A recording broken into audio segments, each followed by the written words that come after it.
Saya akan mempresentasikan berjudul itu membangun karakter anak usia dini. Nah, pembentukan karakter anak itu sangat berkualitas gitu ya, harus berkualitas. Itu bergantung bagaimana cara kita mendidik itu. Seperti baiklah saya bacakan, karakter bangsa sangat bergantung pada kualitas sumber daya manusia. Oleh karena itu, karakter yang berkualitas itu perlu dibina sejak usia dini agar terbiasa berperilaku positif. Nah, dengan demikian dalam pendidikan karakter, setiap anak itu punya potensi untuk berperilaku positif atau negatif. Nah, jika orang tua membentuk karakter positif sejak usia dini, maka yang berkembang adalah perilaku positif tersebut. Nah, jadi itu adalah pentingnya mengapa harus membentuk karakter anak itu di usia dini. Nah, seperti yang kita ketahui, karakter itu adalah watak, sifat, atau hal-hal yang mendasar pada diri seseorang. Dan ini menjadi salah satu pembeda antara kita itu dengan orang lain gitu. Nah, karena karakter ini sangat berpengaruh besar terhadap kita dan juga ini perlu gitu loh. Karakter itu perlu dibina sejak usia dini agar anak-anak itu terbiasa berperilaku positif. Oke, yang pertama itu adalah pembentukan karakter dipengaruhi oleh faktor bawaan dan lingkungan.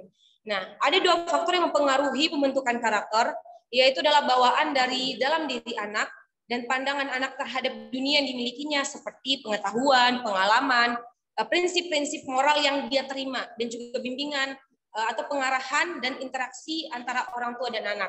Nah, yang pertama itu adalah mempengaruhi pembentukan karakter, yaitu bawaan dari anak-anak. Dan ini karakter yang diturunkan oleh orang tuanya sendiri, dan ini sudah ada dari dalam dirinya. Itu adalah faktor pertama. Yang kedua itu dari apa yang dia lihat gitu loh. Mungkin dari yang diajarkan kepada dia, apa yang dia lihat, dan itu dia akan tiru. Dan dia akan memakai karakter itu dan akan terus berlanjut sampai dia setelah remaja.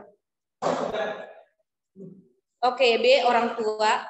Nah, di sini orang tua itu dituntut menerapkan nilai-nilai moral dalam kehidupan sehari-hari, serta memperlakukan anak dengan nilai-nilai moral tersebut. Jika orang tua ingin mengembangkan sifat peduli pada anak, maka orang tua juga harus menerapkan nilai moral tersebut. Nah, di sini orang tua itu bukan cuma ngomong gitu loh, kamu tuh nggak boleh begini, kamu tuh harus melakukan ini, tetapi orang tua itu juga harus melakukan tindakan tersebut. Dia harus melakukan karakter itu sehingga anak-anak bisa melihat, oh ternyata kalau harus menolong itu seperti ini. Kalau meminta izin itu begini gitu. Jadi kita harus lakukan tindakan supaya mereka bisa meniru, bukan cuma ngomong doang. Karena dengan begitu anak-anak itu bingung gitu apa yang harus dia lakukan. Oke, yang ketiga itu adalah pembentukan karakter dimulai sejak usia dini. Nah, masa usia dini adalah masa emas, artinya masa tersebut merupakan masa terbaik dalam proses belajar, hanya sekali dan tidak pernah akan terulang kembali. Nah, jadi di masa-masa usia dini itu adalah masa emas, dan di masa ini itu masa terbaik untuk membentuk karakter anak-anak gitu loh.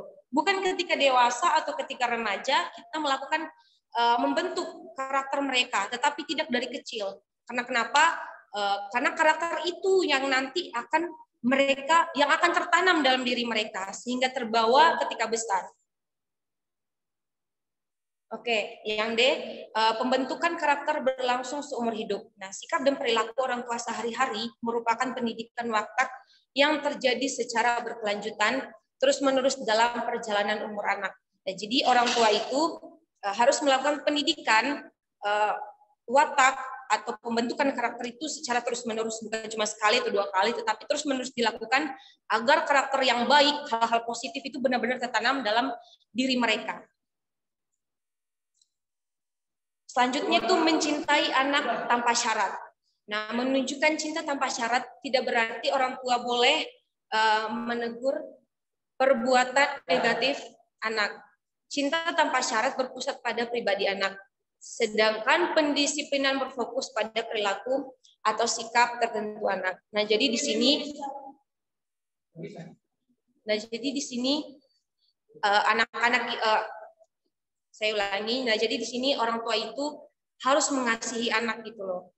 harus menunjukkan bahwa orang tua itu benar mencintai anak apa adanya, sehingga mereka itu merasa aman, mereka merasa nyaman, mereka merasa diri mereka berharga, mereka merasa diri mereka dicintai oleh orang tua, dan hal-hal positif yang kita lakukan. Dengan hal itu, anak-anak itu mereka itu akan melakukan hal-hal positif yang telah diberikan kepada mereka. Mereka akan memperlakukan orang lain seperti mereka diperlakukan oleh orang tua mereka. Misalnya orang tua itu peduli terhadap anak, dan mereka juga akan melakukan itu. Mereka akan peduli kepada orang lain. Nah, itu yang dilakukan. Nah, cinta tanpa syarat ini bukan berarti orang tua itu tidak boleh menegur perbuatan negatif anak, tapi kita tetap menegur anak-anak ketika mereka salah. Gitu. Nah, jadi contoh dan keteladanan serta mengembangkan sifat karakter anak itu sebagai berikut. Yang pertama itu adalah nilai hubungan dengan Allah. Nah, di sini orang tua itu harus menanamkan nilai-nilai, karakter-karakter, moral yang beragama, nilai-nilai moral agama gitu, sehingga anak-anak itu dapat melakukan sifat atau karakter mereka itu sesuai yang diajarkan Alkitab. Nah, yang kedua itu adalah nilai hubungannya dengan sesama manusia, di mana anak-anak itu memperlakukan orang lain itu dengan baik, misalnya peduli, dia menghargai, dia sopan dan santun, tidak membeda-bedakan. Yang kedua itu, yang ketiga itu adalah nilai hubungannya dengan diri sendiri. Nah, dengan itu anak-anak akan jujur, berintegritas, setia, dan hal-hal positif lainnya. Dan yang keempat itu adalah nilai hubungannya dengan lingkungan, di mana di sini anak-anak itu dia peduli terhadap lingkungan, dia tidak cuek. Nah, dia tetap peduli. Oke, sekian dari saya. Selanjutnya dulu untuk 05. Ya. Oke, puji Tuhan.